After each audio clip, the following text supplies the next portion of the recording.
It's Monday, December 9th, 2024, and we've got some wild stuff about to unfold with our weather patterns here across the entire United States. We're starting off this morning looking at this big plume of moisture working its way up into the southeastern and eastern portions of the United States. We've had some heavy rain in the deep south. We're starting to see some of that rain and snow and some wind move into the northeast and mid-Atlantic regions. Behind that is another wave and another big storm system that's going to cause all kinds of problems, and we're going to talk about that right now. So the jet stream is about to go crazy. We've been talking a lot about this zonal flow that we've been in where we don't have any big troughs or ridges. That's about to change big time as a large trough, almost the size as the entire continental United States, is about to move through and really kind of amplify as it gets closer to the eastern side of the country. You can see that this is what it's going to look like tomorrow around 7 p.m. Strong winds coming out of Canada over here in Montana, North Dakota, South Dakota, causing intermittent blizzard conditions over there as the cold air funnels in. Strong winds over here in the Arklatex region as well. This is going to be funneling in some moist air and some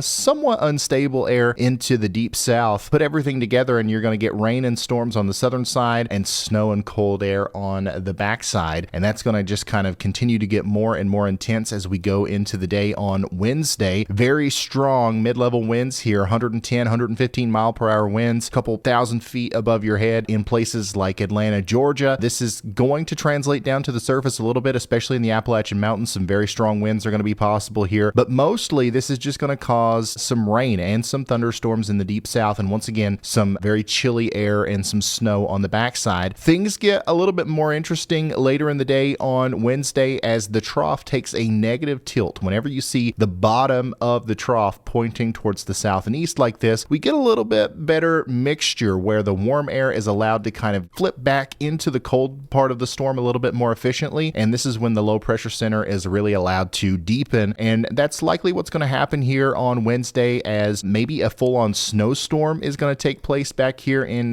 Canada and into interior portions of the mid-Atlantic and northeast, and then just a really strong wind and rainstorm for the rest of the East Coast. We're going to get more into this as we go further into the video, but I just want to give you a general overview of what we're expecting over the next couple of days. This is the main player, the big trough that's going to be coming through and changing our weather pattern drastically. The first thing everybody's going to notice is the temperature differences, okay? So out in front of this, we are going to warm up quite a lot in the southeast up into the northeast, but very quickly we're going to start to see the cool air start to filter into the west, the Intermountain West, over into the central portion of the U.S., but the real thick, high-quality cold air is still locked up here into Canada until that negative tilt happens with the trough that I was talking about, and the cold air is allowed to more efficiently escape down into the central and eastern portions of the U.S. You can see it coming there, a wall of Canadian or Arctic cold air coming across into North Dakota, Minnesota, and South Dakota on Wednesday around 10 a.m. Some of these places are going to be 30 to 40 degrees below normal during this time period on Wednesday into Thursday, but we're already seeing the cold front and its impacts in Kentucky, Tennessee, all the way down into Texas even, where extreme southern Texas is even going to be feeling chilly with temperatures 20 to 30 degrees below normal. The frontal passage is going to happen very quickly, and then by Thursday we're all going to be below normal east of the Rockies for the most part, except for up here in Maine, but don't worry, the cold weather is coming for you as well. But this will probably be one of the more intense cold snaps of the season so far, especially up here in Minnesota, Wisconsin, and North Dakota, where once again,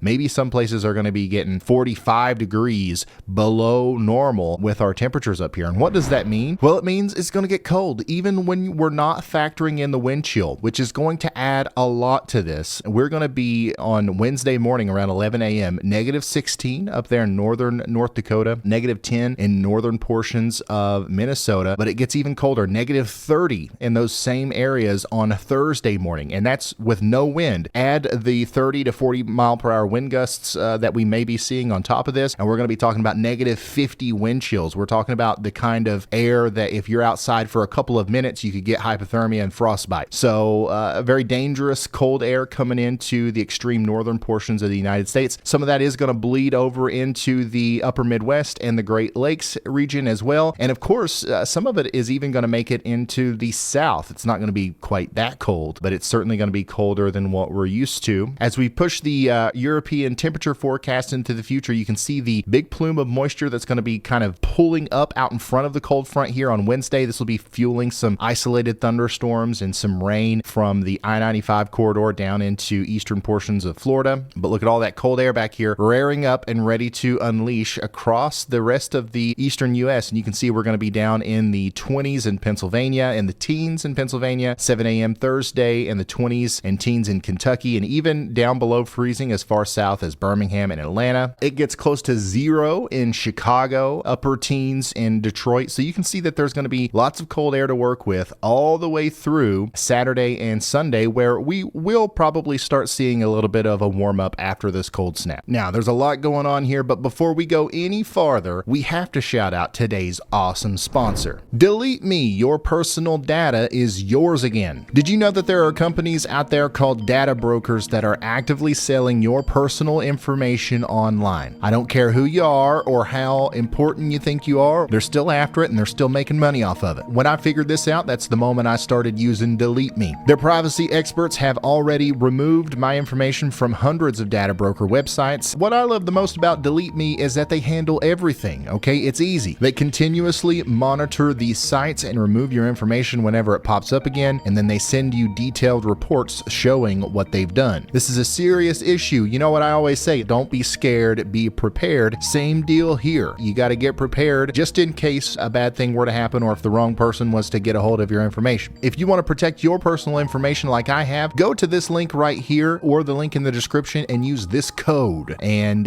you're going to save 20% off. So click that link in the description. Huge shout out to Delete Me for sponsoring this video. And remember guys, if you want to support us, supporting the companies that support us is a good way to do that. So yeah, thank you Delete Me for sponsoring this video. Now let's get back into the weather. So what does this look like when you put everything together? First of all, we've got a little bit of snow coming for the extreme northeastern portions of the United States today into the early morning hours tomorrow, as the rain that's been impacting us here in the southeast is going to be moving up into some colder air. But we're going to quickly move on, and our focus is going to turn to this big drop in the 540 line. You see where the isobars here turn from red to blue? Everything inside of the more blue lines is where we expect temperatures to be cold enough to produce snow. And you can see all of the moisture kind of pulling up out in front of that area, causing some isolated thunderstorms in the deep south. Watch how everything comes together here though on Wednesday. We might see some back end snow here in my neck of the woods on Wednesday, 10 a.m. It could be snowing moderately from the Smoky Mountains all the way up into western portions of Pennsylvania, eastern portions of Ohio. Some of that will be aided by moisture from the Great Lakes, so lake enhanced snow on top of some just general snow from the low pressure system is going to be happening here in Pittsburgh up into upstate New York on Wednesday around 4 p.m. At the same time, some very strong winds and some heavy rain is going to be happening from Boston down through Baltimore and towards Myrtle Beach. The storm gets even stronger as we go into the future here. December 11th, 10 p.m. Very heavy snows back here in southern Ontario, upstate New York, eastern portions of Pennsylvania. Extreme winds maybe for Cape Cod, Maine. This might even impact Long Island with the very strong winds, and this is the kind of system that could bring about concerning winds. We're talking about a nor'easter here for the most part, at least what you're used to when you think of a nor'easter over here as far as the winds go. We can take a look at some of those winds here on the GFS model. Notice how as the low pressure center comes together all along the East Coast, some wind gusts are going to start really being prominent from Georgia all the way up to Massachusetts. Maybe some 40 to 50 mile per hour wind gusts around 10 a.m. on Wednesday here between Raleigh and Richmond. But notice how quickly things ramp up right along the coast. If you're in Delaware, New Jersey, all the way up there towards Massachusetts, watch out. This could cause some coastal flooding, and this could cause all kinds of problems if the winds actually get this strong. We're talking about maybe 80 mile per hour wind gusts on Cape Cod December 11th around 10 p.m. So this is a full-on major East Coast storm here, bringing snow on the backside, heavy rain, and some wind on the front side. I would definitely be getting ready for some strong winds, at least 50 mile per hour wind gusts in Long Island, Connecticut, Rhode Island, Massachusetts, pretty much all of New England here. This is the kind of storm that could definitely cause power outages and maybe even some coastal flooding and stuff like that. So get ready, it is coming. And of course, on top of all of that, whenever we've got such strong winds in the mid-levels, we have to worry about severe weather. There's not going to be a whole lot of instability, so it's not going to be a huge problem. But tomorrow, especially in the afternoon, I think down here from the panhandle of Florida up into Georgia, we have a slight chance of some isolated convective convection causing some damaging winds and a tornado or two. But I really do think that our main focus with this storm system is going to be the backside snow and the really strong winds that happen here on Wednesday. If we have any fish watching out here to the south and east of the Carolinas, there's actually a pretty robust severe weather threat developing out here over the Atlantic Ocean. If this low pressure system was a little bit farther to the west, we might be talking about a tornado outbreak. But thankfully, the vast majority of this energy is going to be really actualizing after this clears land. Here's that marginal risk from Mobile, Alabama up to Columbus, Georgia, mostly driven by a very small chance of having some winds and maybe a tornado or two. That is also going to continue into Wednesday as well, very close to the East Coast. Nothing crazy to worry about there. A little bit more concerning, I think, is the risk of some heavy rainfall. The good news is a lot of people who are getting this rainfall need it. We got a slight risk of excessive rainfall in Atlanta on Tuesday. On Wednesday, that continues up into the Northeast. These people really need the rain. Unfortunately, it's going to come along with those maybe damaging winds as well in New England up into Maine there. So get ready for some isolated flash flooding events as well. Here's how much rain we could see over the next 7 days. We're talking about maybe 3 or 4 inches of rain in the deep south and about the same up here in New England. Some of this is going to fall as snow, especially in New York and the more interior sections of the Northeast. Some much welcomed rain, especially in the mid-Atlantic there, where we are in a pretty significant drought right now. Also expecting some rain over here in the Pacific Northwest up into the Cascades and the Sierra Nevada, but not much rain at all in Southern California. What is going to be happening though in the near future is some very strong winds coming across the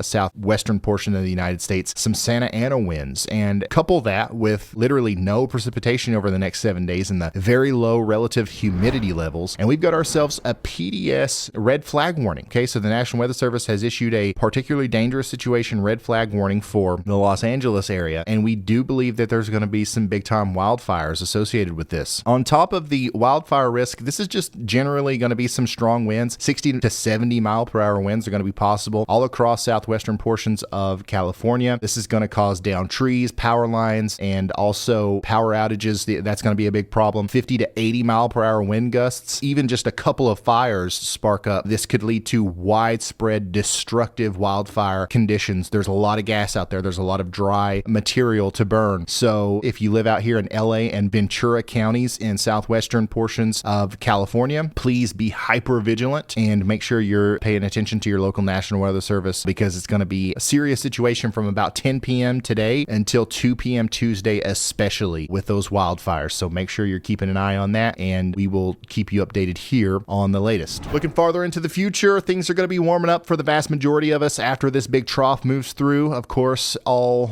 actions, how's it go? All things have an equal and opposite thing. You know what I'm talking about. The same thing applies to our jet stream. So whenever it starts cranking down, we can always expect it to crank right back up. All right. And that's what we're going to see here next week as we get a big ridge forming over the central U.S. We're going to be warming up, the vast majority of us, which is kind of perfect if you're looking for a white Christmas, if you're looking for a Christmas snowstorm, especially on the East Coast. We need the warm up to happen before the next big trough, right? So it's kind of lining up perfectly for us. I'm not saying anything set in stone just yet, but hey, it's looking good. All right, that's all I've got for you today. Thank you so much for watching. Go check out the 24/7 channel if you haven't already. It's going to be relaying warnings if there are any that pop up. And of course, thank you to Delete Me for sponsoring this video. I'll see you in the next one. Goodbye.